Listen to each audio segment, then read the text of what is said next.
സന്തോഷമുണ്ട് ഇന്ന് ഇവിടെ വന്നിട്ട് ഓസം ബ്ലോസം ഇനോഗ്രേറ്റ് ചെയ്യാൻ പറ്റിയതിന്. Thank you so much.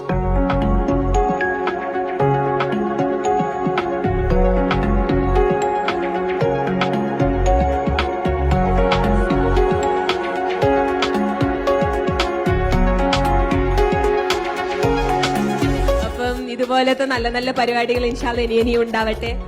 ഇതുപോലത്തെ പരിപാടി നമുക്ക് എല്ലാവർക്കും ഒത്തുകൂടാൻ പറ്റട്ടെ. ഒരു ഹെൽത്തി ഹാപ്പി വേൾഡ് ഉണ്ടാവട്ടെ. 2022 നമുക്ക് ഒരുപാട് ഓർമ്മകൾ, 2020 നമുക്ക് എല്ലാവരും മറന്നുപോയ അല്ലെങ്കിൽ മാഞ്ഞുപോയൊരു വർഷമായിരുന്നു. അതിന് പുറമെ 2022 ഇതിന്റെ ഒരു തുടക്കത്തോടു കൂടെ നല്ല ഓർമ്മകൾ ഉണ്ടാവട്ടെ.